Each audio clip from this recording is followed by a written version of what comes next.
The Bannon County 911 operator took the call at 3:11 a.m. on October 17, 2023. The girl's voice on the other end of the line was halting, almost a whisper. "He shouldn't have taught us this. He said love was sacred, but he lied. Daddy's down and he's not breathing." Then a pause. Sobs. "We did it. We both did it." The line went dead. When two sheriff's officers arrived at the station at 3:39 a.m., the gate was closed but unlocked. A pickup truck was parked on the dirt road. The house, a two-story wooden structure with tinted windows, appeared empty. Only the kitchen lights were on. Inside, a man's body lay on the floor next to the stove. There was little blood, but his face was disfigured by blows. Lighted candles were placed around the perimeter of the house. In the living room was an open Bible. On the cover, the initials GN. The girls, Eleanor, 18, and Evangeline, 22, were found by officers in a second-floor bedroom. Both were wearing long nightgowns. Eleanor was sitting on the floor, pressed against the wall, rocking back and forth. Evangeline was standing by the window, facing the curtain, whispering to herself. Officers noted that both appeared calm and did not resist. Neither attempted to escape. When asked what had happened, Evangeline replied, "We didn't know this happened when God stopped looking." Thus began one of the most closed and controversial criminal cases of the last decade in the state of Arkansas. According to the documents, the murder of a father by two adult daughters. According to the investigation materials, long-term isolation, a built-in system of psychological influence, and the transformation of the classic family model into a pathological structure based on dependence and worship. Grayson Norwood, 50, a farmer in southern Bannon County, was known as a widower, a devoted father, and a traditional Christian. After his wife died, he raised his daughters on his own and had almost no contact with the outside world. The house they lived in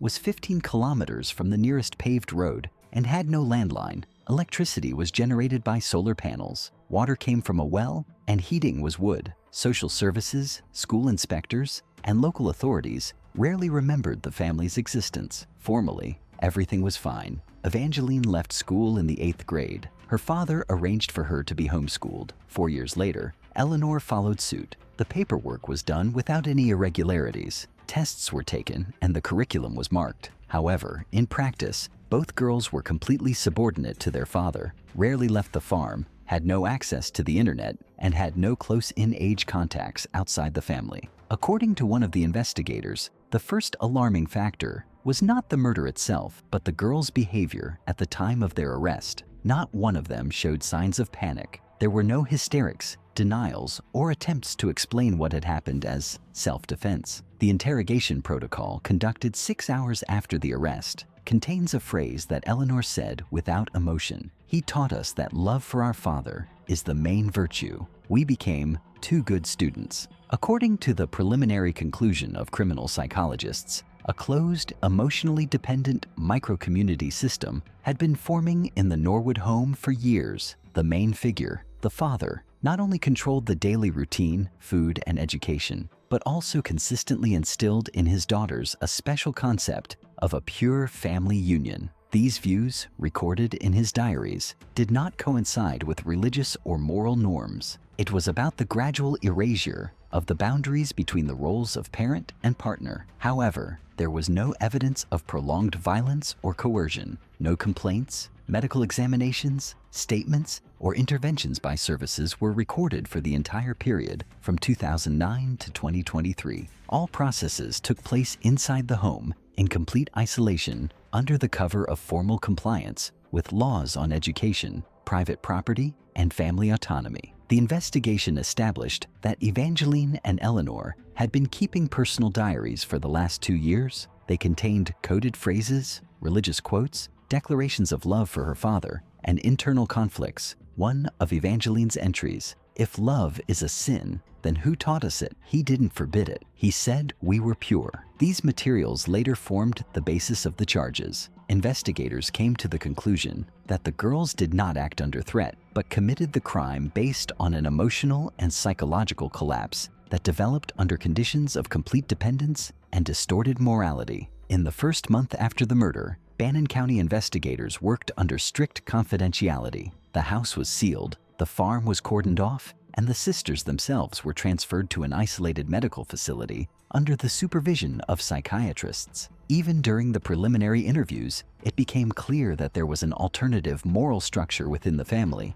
based on voluntary submission and the cult of the father figure. What was surprising was the consistency and calm with which the girls explained their actions. Psychologists noted that despite their emotional suppression, the sisters maintained a clear logic in their statements. On the third day, Eleanor asked the doctor, "If God is the Father, then why is it a sin if we loved?" No tears, no doubts, no remorse, only the expectation of an answer. Evangeline, the eldest, barely spoke in the first days, but during one of the interrogations, she said, "He didn't order, he allowed. It was important to be loved first." According to experts, the formulations indicated a deep disorder of self-identification. During the search, investigators discovered a hidden niche in the basement, which contained not only canned goods and tools, but also 3 wooden stools upholstered in fabric. Each had a letter carved into it, G, E, and E. The walls of the room were covered with quotes from the Song of Songs and excerpts from Psalms copied by hand. An old camera lay nearby. The films had not yet been developed. In the attic, they found a small shelf with 5 notebooks, all neatly labeled. 2 belonged to Eleanor, 3 to Evangeline. The style was both confessional and manual. No dates, but with a system of notations. The pages were filled with phrases like, "Daddy looked longer today," "No touching today means we are unworthy,"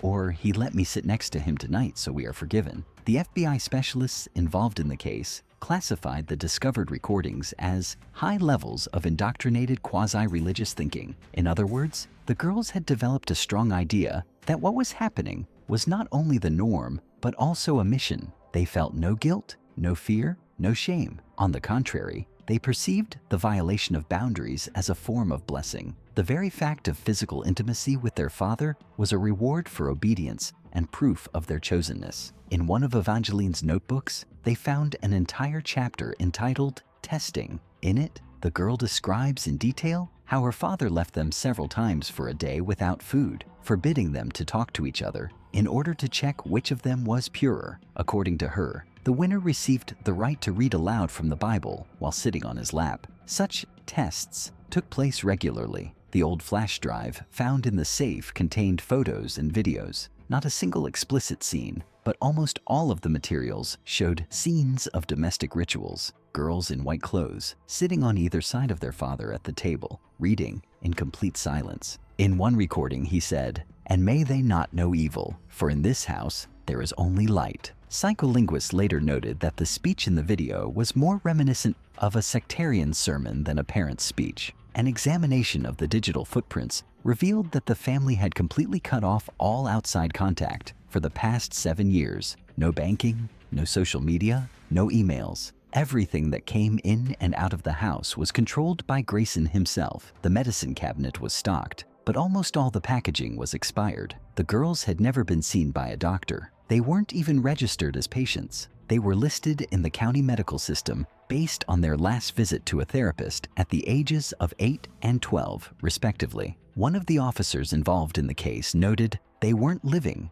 they were in a capsule. From the outside, it looked like a farm idyll. Inside, it was a cult built on repression. According to forensic psychiatry, such models are extremely rare. When the parental figure becomes both a spiritual leader and an object of romantic idealization, the development of events in such families is unpredictable. The key was a discovery in one of the boxes under Eleanor's bed, a stack of old letters, never sent, all written to her, addressed to their mother. The handwriting is uncertain, the style childish. In one letter, "Mom, he says now that you left because you weren't ready to love properly, but we are. We will be better." Investigators believe that from an early age, their father instilled in the girls the idea that their mother was unworthy of love, while the daughters, on the contrary, could deserve it completely. These documents became the basis for the version that the girls, having a pathologically dependent consciousness, once realized that a fight for a place next to him was beginning between them.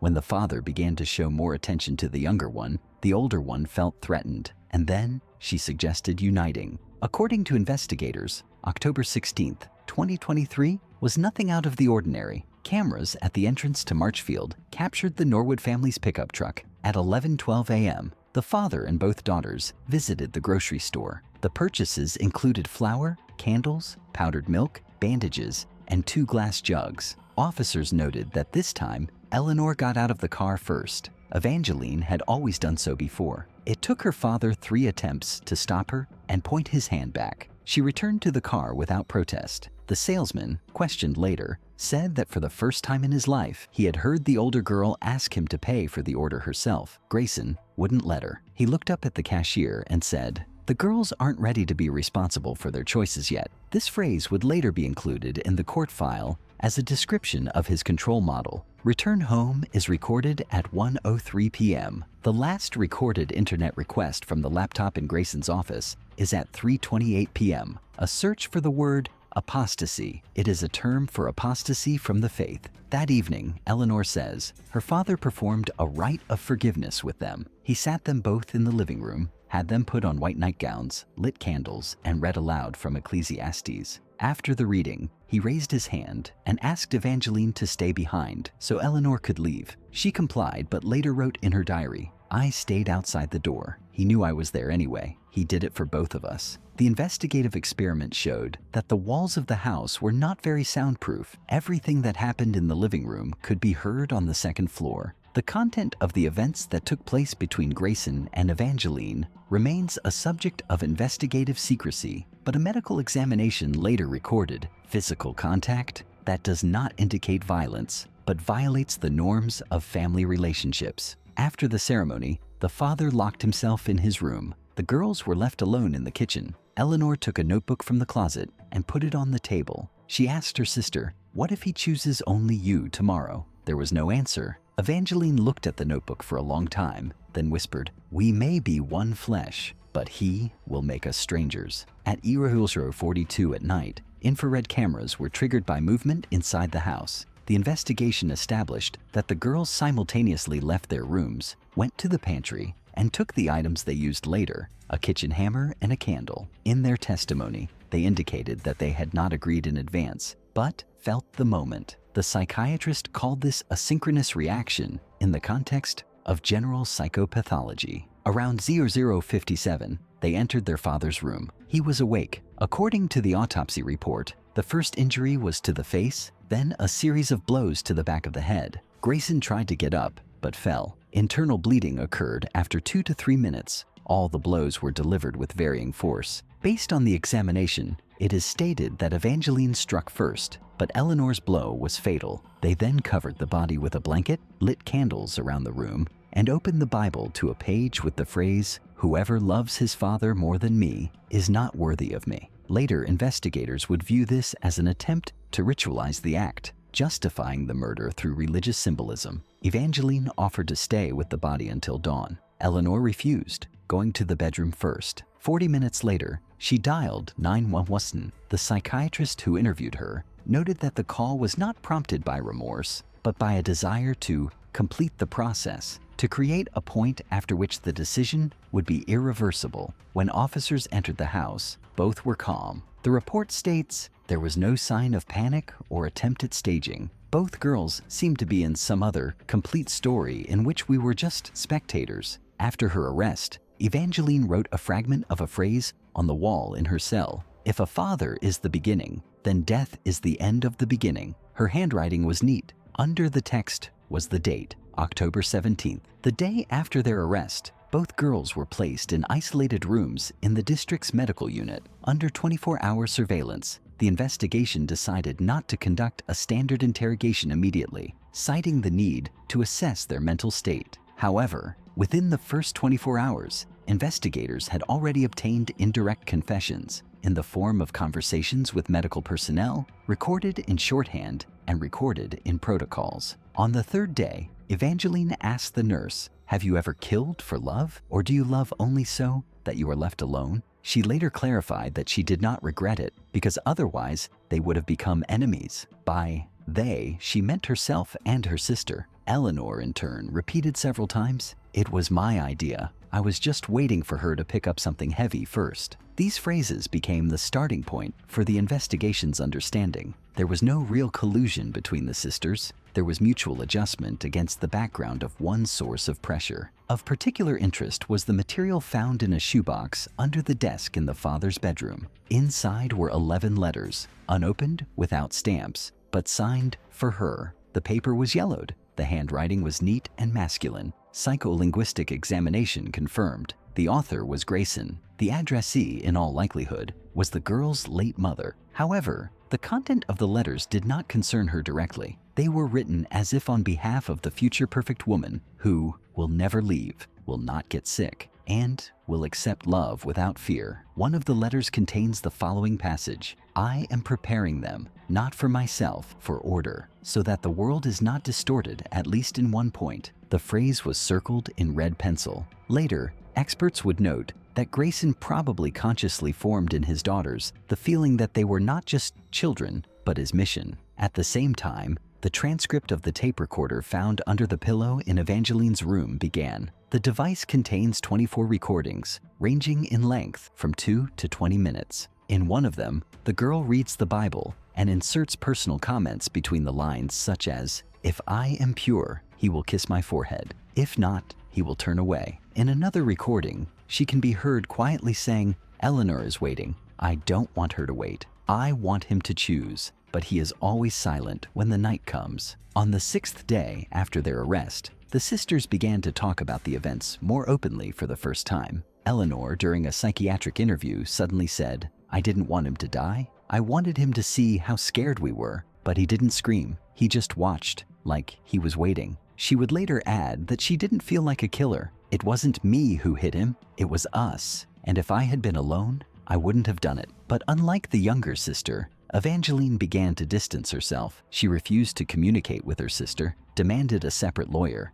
and wrote in correspondence with the prison chaplain. She was weaker. She was afraid of losing love. "I wanted to be free." A Bible page cut out of a Bible would later be found in her cell with the following written in pen: "Abraham did not kill because God stopped him. We are no one." The investigative committee filed a request for an in-depth psychiatric examination of both. The first phase of the report stated, "There are signs of prolonged social deprivation, a disturbed identity model, and an instilled ethical system. Within the framework of the action of the dominant figure, the father, the mental structure is adapted to the conditions of limited choice. Diagnostic criteria for a severe disorder were not identified. Simply put, from a legal point of view, both were sane." At this stage, the investigation takes an unexpected turn. The prosecutor puts forward a version according to which the motive for the crime was not protection, but competition. The sisters, who grew up in the conditions of patriarchal cultivators,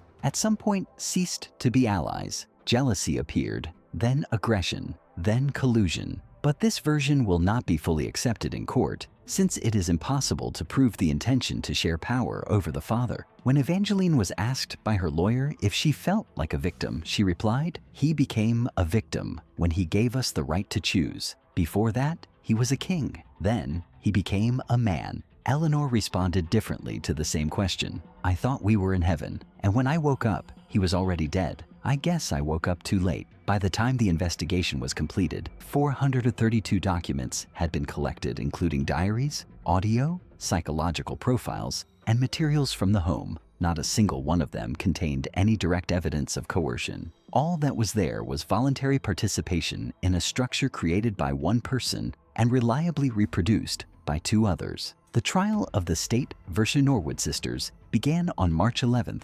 2024, in Bannon County Circuit Court. The trial was initially closed. At the request of the prosecutor and the defense, the case materials were not disclosed, and journalists were allowed access only to the final documents. The argument is the high degree of psycho-emotional trauma of the accused and the sensitivity of the details. The prosecution charged both of them under Section 1, Paragraph 5 of the Arkansas Penal Code, first-degree murder committed with prior conspiracy. The basis was the presence of joint actions, synchronicity of behavior, and lack of resistance after the crime. However, the sisters were prosecuted separately. The process proceeded in parallel with different legal teams. At this point, the final break between them occurred. At the preliminary hearing, Evangeline formally filed a motion to have her mental state recognized as impaired at the time of the crime. According to the lawyer, his client was unable to critically evaluate what was happening and was under a pathological religious dependence on the father figure. However, the other side, Eleanor's defense, made a diametrically opposed statement. Her client acted consciously, but under conditions of emotional pressure and unequal roles within the family. In essence, both began to blame each other. When questioned in court, Evangeline said, "I wanted to leave, but she said that without him, we were nothing. She was afraid to lose him, even dead." Eleanor in turn said, "I don't know what she wants now, but then she said, if he is not with both of us, he will not be with anyone." A psychiatric examination, conducted again in January, confirmed the initial conclusion. Both are sane, with emotional distortions forming, but not violating legal capacity. The expert doctor added, "The girls are not crazy. They are the product of a system in which the boundaries were shifted from an early age. What is a crime for us was a logical way out of the impasse for them." At the final hearing, the prosecutor read excerpts from his father's diaries that had not previously been presented to the court. One of them was dated 2016. In it, Grayson wrote, "If I can convince even one of them that love does not require external validation, I will create the perfect home." The judge did not admit the entry as evidence, but allowed it to remain in the transcript. The decision was made on April 26, 2024. Both were sentenced to 28 years of imprisonment without parole for the first 20 years. The basis is the absence of signs of coercion and a high degree of planning. Psychiatric treatment will be carried out in parallel with serving the sentence. The case was given press access 2 weeks later. Despite its sensational nature, national publications gave the story a wide berth. According to unofficial information, editorial committees decided not to turn the tragedy into a show. The only article appeared in the county newspaper, the Bannon Ledger, under the headline, "The Family Nobody Knew." The sisters were transported to different correctional facilities. Evangeline to the West Fort Correctional Center, Eleanor to the Harrison Women's Colony. They did not request to correspond with each other. The last recorded exchange between them was in the hallway of the county courthouse. Evangeline said, "You didn't love him." Eleanor replied, "No, I just wanted him to shut up."